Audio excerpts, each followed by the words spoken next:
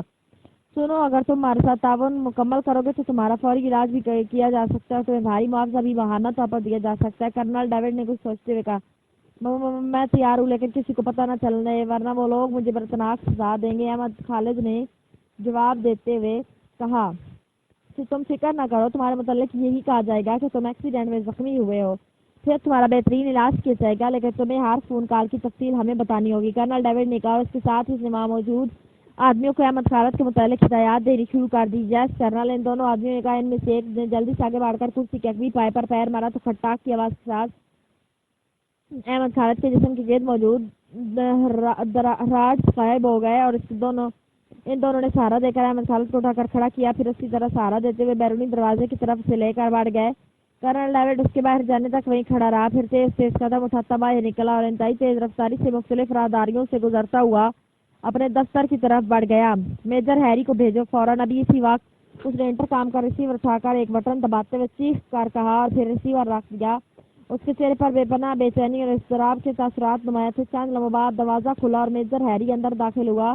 اس نے colonel David کو باقاعدہ سلوٹ کیا۔ بیٹھو، کرنل ڈیوڈ نے کہا اور میجر ہیری مؤدبانہ انداز میں کرسی پر بیٹھ گیا۔ سنو، علی عمران اپنے گروپ کے ساتھ اسرائیل کی جنوبی سرحدی پٹی پر واقع قصبہ طاقہ پہنچ چکا ہے یا پہنچ رہا ہے، وہاں ہمارا چیکنگ سینٹر یقیناً ہوگا۔ اس نے کوئی اطلاع ابھی تک کیوں نہیں دی؟ کرنل ڈیوڈ نے تیز لہجے میں کہا، طاقہ ایک منٹ میں معلوم کرتا ہوں، میجر ہیری نے کہا اور اس نے میز پر موجود انٹر کام کا ریسیور اٹھایا اور 2 نمبر پریس کر دیے۔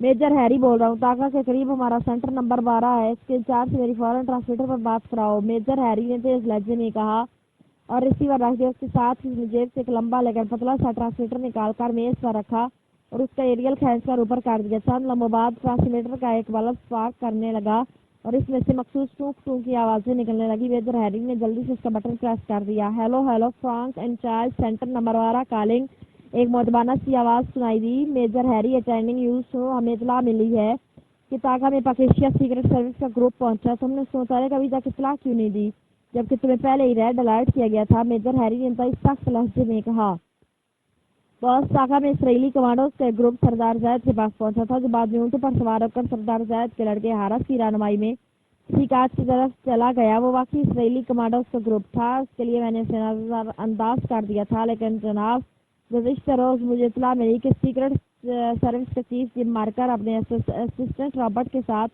وہاں کی پولیس چوکی میں پہنچا۔ پولیس چوکی میں سردار زید اس کے بیٹے حارث کو بلایا گیا۔ اس کے بعد جناب عجیب واقعہ کہ سردار زید نے جم مارکر کے پیٹ میں خنجر اتار دیا اور رابرٹ نے سردار زید اور اس کے بیٹے حارث کو گولیوں سے چھلنی کر دیا۔ پھر ہیلی کاپٹر پر زخمی جم مارکر کو تل ابیب لے جایا گیا، جہاں قصبے میں سردار زید اور اس کے بیٹے حارث کی موت کی وجہ سے عربوں میں شدید غم و غصہ پایا جا رہا ہے۔ فرانک نے پوری تفصیل سے رپورٹ دیتے ہوئے کہا۔ جم مارکر زخمی ہونے کے بعد سنکار کرنل ڈیوڈ بے اختیار چونک پڑا۔ اس نے جلدی سے ہاتھ اٹھا کر ہیری کو بولنے سے منع کر دیا۔ ہیلو ہیلو، کرنل ڈیوڈ بول رہا ہوں، جنہیں تم اسرائیلی کمانڈوز کا دستہ کہہ رہے ہو، وہی تو پاکستان کے ایجنٹ تھے۔ وہ سیکرٹ سروس والے وہاں پہنچ گئے اور تم حرامزادے خاموش بیٹھے تماشا دیکھتے رہے۔ کہاں گئے وہ تمہارے باپ؟ فوراً جواب دو، کرنل ڈیوڈ نے حلق کے بل چیختے ہوئے کہا۔ جناب، وہ اسرائیلی کمانڈوز ہی تھے جناب، فرانک نے بری طرح خوفزدہ ہوتے ہوئے کہا۔ وہ ہیں کہاں؟ بولو، کہاں ہیں وہ؟ جلدی بولو، کرنل ڈیوڈ نے اور زیادہ چیختے ہوئے کہا۔ میں ابھی معلوم کرتا ہوں جناب اور رپورٹ دیتا ہوں جناب، فرانک نے جواب دیتے ہوئے کہا۔ جلدی رپورٹ دو فوراً، ابھی اسی وقت، اور صحیح رپورٹ دو، over and all, colonel David نے تیز لہجے میں کہا اور اس کے ساتھ اس نے میجر ہیری کو ٹرانسمیٹر آف کرنے کا اشارہ کر دیا اور میجر ہیری نے جلدی سے ٹرانسمیٹر آف کر دیا۔ وہ حرامزادہ تماشا دیکھتا رہا اور جم مارکر وہاں پہنچ بھی گیا۔ اگر ہماری یہی کارکردگی رہی تو وہ بازی لے جائے گا اور ہم بیٹھے مکھیاں مارتے رہیں گے، کرنل ڈیوڈ نے میز پر مکہ مارتے ہوئے کہا۔ وہ اسرائیلی کمانڈوز کی وجہ سے انہیں پہچان نہیں سکا جناب، بہرحال وہ بے حد تیز آدمی ہے، جلد ہی ان کا پتہ کر لے گا۔ میجر ہیری نے فرانک کی حمایت کرتے ہوئے کہا۔ پھر اس سے پہلے کہ کرنل ڈیوڈ کو جواب دیتا اچانک ٹرانسمیٹر سے ایک بار پھر ٹوں ٹوں کی آوازیں نکلنے لگی۔ میجر ہیری نے جلدی سے ٹرانسمیٹر آن کر دیا۔ Hello hello air checking post کراندیپ سے کیپٹن رچمنڈ بول رہا ہوں، ایک اجنبی سی آواز سنائی دی۔ Yes major Harry of GP5، major Harry نے تیز لہجے میں کہا۔ سر آپ نے حکم دیا تھا کہ سرحدوں کی ایئر چیکنگ کی جائے، ہم نے چیکنگ جاری رکھی ہوئی ہے، لیکن ابھی تک کوئی گروپ ایسا نظر نہیں آیا جس نے سرحد مشکوک انداز میں پار کی ہو، کیپٹن رچمنڈ نے کہا۔ پھر کال کرنے کی وجہ، میجر ہیری نے انتہائی قرخت لہجے میں کہا۔ سر ایکریمین مہم جوؤں کی ایک ٹیم نے گزشتہ رات کو ربڑ کی کشتی میں کراندیپ کے دریا کو پار کرنے کی کوشش کی، مگر ان کی کشتی الٹ گئی اور وہ سب شدید زخمی ہو گئی۔ ہم نے انہیں بچا لیا اور ابھی ہم نے نزدیکی ایئرپورٹ سے بڑا ہیلی کاپٹر منگوا کر انہیں علاج کے لیے تل ابیب بھجوا دیا ہے۔ وہ سب شدید زخمی ہیں، ویسے میں نے ان کے کاغذات چیک کر لیے، وہ اصلی ہیں، میں نے سوچا آپ کو اطلاع دے دوں، کیپٹن رچمنڈ نے کہا۔ ختم کرو اس احمق کی کال، خواہ مخواہ کرینی مہم جوؤں کو لے کر بیٹھا ہے، کرنل ڈیوڈ نے تیز لہجے میں کہا۔ ٹھیک ہے میں نے سن لیا، over and all, major Harry نے کہا اور ٹرانسمیٹر آف کر دیا۔ کون سی جگہ بتا رہا تھا وہ فرانک؟ کرنل ڈیوڈ نے اچانک چونک کر میجر ہیری سے پوچھا۔ سیکات بتا رہا تھا، میجر ہیری نے جواب دیا۔ وہاں ہمارا کوئی سینٹر نہیں ہے، کرنل ڈیوڈ نے بے چین سے لہجے میں کہا۔ وہاں تو نہیں ہے، البتہ بجارے ایک قصبہ ہے، وہاں سے اندر سرحد میں ہے۔ اب یہ تو معلوم نہیں کہ سیکات اور بجارے میں کتنا فاصلہ ہے، میجر ہیری نے کہا۔ اس سے بات کرو، وہ خود بتائے گا، کرنل ڈیوڈ نے تیز لہجے میں کہا۔ میجر ہیری نے جلدی سے ایک بار پھر ٹرانسمیٹر کی طرف ہاتھ بڑھایا ہی تھا کہ ٹرانسمیٹر میں سے ٹوں ٹوں کی آوازیں سنائی دینے لگی اور میجر ہیری نے ٹرانسمیٹر کا بٹن پریس کر دیا۔ Hello hello Franck calling, Franck کی آواز سنائی دی۔ Yes major Harry attending you, کیا رپورٹ ہے؟ میجر ہیری نے تیز لہجے میں کہا۔ سر میں نے سینٹر نمبر 18 بجارے کے انچارج آرتھر سے معلوم کیا ہے جناب، اس نے بتایا ہے کہ اسرائیلی کمانڈوز کا گروپ بجارے پہنچا تھا، سردار زید کا لڑکا حارث ان کے ساتھ تھا اور بجارے کے سردار اتبا کے ڈیرے پر ٹھہرا تھا۔ اس کے بعد جناب اچانک وہ غائب ہو گئے۔ آرتھر کے بقول جب اس نے بجارے کے سردار اتبا کے ملازم سے معلومات حاصل کی تو اس نے بتایا کہ اسرائیلی کمانڈوز آئے تھے، وہ اتبا کے ڈیرے پر ٹھہرے رہے۔ اسی دوران سردار اتبا نے تل ابیب خصوصی آدمی بھجوا کر غوطہ خوری جیسے لباس اور ایک ربڑ کی کشتی منگوائی تھی۔ پھر اچانک کمانڈوز کا دستہ کہیں چلا گیا، وہ سر یقیناً کسی خفیہ مشن پر گئے ہوں گے، فرانک نے کہا۔ اوہو، غوطہ خوری کا لباس، ربڑ کی کشتی، اوہو، یہ وہی ایکریمین ہوں گے جس کے متعلق وہ کیپٹن رچمنڈ اطلاع دے رہا تھا۔ اوہ میں سمجھ گیا، انہوں نے ایکریمین مہم جوؤں کے میک اپ میں دریا کراس کر کے تل ابیب میں داخل ہونے کا پروگرام بنایا ہوگا، پھر زخمی ہو گئے ہوں گے۔ فوراً اس کیپٹن رچمنڈ کو کال کرو اور اس سے پوچھو کہ اس نے انہیں کہاں بھیجا ہے، جلدی پوچھو، بند کرو یہ کال، کرنل ڈیوڈ نے چیختے ہوئے کہا اور میجر ہیری نے جلدی سے اوور اینڈ آل کہہ کر ٹرانسمیٹر کا بٹن آف کیا اور پھر تیزی سے اس پر نئی فریکوینسی ایڈجسٹ کرنے میں مصروف ہو گیا۔ فریکوینسی ایڈجسٹ کر کے اس نے ٹرانسمیٹر آن کر دیا۔ Hello hello major Harry of GP5 calling captain Richmond, major Harry نے بار بار کال دینی شروع کر دی۔ Yes captain Richmond attending you, چند لمحوں بعد کیپٹن رچمنڈ کی آواز سنائی دی اور کرنل ڈیوڈ نے ہاتھ اٹھا کر میجر ہیری کو بات کرنے سے روک دیا۔ Hello colonel David, chief of GP5 speaking. Colonel David انتہائی تیز اور اضطراب بھرے لہجے میں چیخ کر بات کرتے ہوئے کہا اور میجر ہیری نے اس کے اوپر کہنے پر جلدی سے بٹن دبا دیا۔ یس سر، دوسری طرف سے کیپٹن رچمنڈ کی مؤدبانہ آواز سنائی دی۔ کیپٹن رچمنڈ، تم نے ان ایکریمی مہم جوؤں کو کس ہیلی کاپٹر پر بھیجا ہے، کہاں بھیجا ہے اور کب بھیجا ہے؟ کرنل ڈیوڈ نے ہل کے بل چیختے ہوئے کہا۔ جناب ایئر فورس کے ہیلی کاپٹر پر تل ابیب کے جنرل ہسپتال بھجوایا ہے جناب، اور انہیں پرواز کیے ہوئے 2 گھنٹے گزر چکے ہیں، وہ تو اب ہسپتال پہنچ بھی چکے ہوں گے، کیپٹن رچمنڈ نے جواب دیتے ہوئے کہا۔ کتنے آدمی تھے، پوری تفصیل بتاؤ، کرنل ڈیوڈ نے چیخ کر پوچھا۔ 1 عورت اور 8 مرد تھے جناب، کیپٹن رچمنڈ نے جواب دیا۔ کیا وہ شدید زخمی تھے یا عام زخمی تھے، کرنل ڈیوڈ نے پوچھا۔ فریکچر تو نہیں تھا لیکن تھے وہ شدید زخمی، ہم نے ان کی ابتدائی بینڈیج تو کر دی تھی لیکن ان کا مکمل علاج چونکہ ہسپتال میں ہی ہونا تھا اس لیے میں نے انہیں ہسپتال بھجوا دیا، چونکہ وہ ایکریمین تھے اس لیے مجھے مجبوراً ہیلی کاپٹر پر انہیں بھجوانا پڑا، کیپٹن رچمنڈ نے کہا۔ بند کرو، جلدی بند کرو اسے، کرنل ڈیوڈ نے چیخ کر کہا اور خود اس نے ٹیلی فون کا ریسیور جھپٹ کر اٹھایا، کراڈل کو ٹیپ کرنے لگا۔ یس سر، دوسری طرف سے ہیڈ کوارٹر ایکسچینج کے آپریٹر کی آواز سنائی دی۔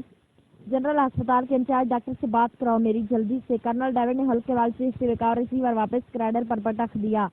اس دوران major Harry over and all کہہ کر ٹرانسمیٹر آف کر چکا تھا۔ کرنل ڈیوڈ کے چہرے پر بیک وقت امید اور بے چینی کے تاثرات نمایاں تھے۔ چند لمحوں بعد فون کی گھنٹی بج اٹھی اور کرنل ڈیوڈ نے اس طرح ریسیور جھپٹ کر اٹھایا جیسے اس کال سے حفظ تکلیم کا خزانہ ملنے کی خوشخبری سنائی جانے والی ہو۔ ڈاکٹر جیکب سے بات کیجیے سر۔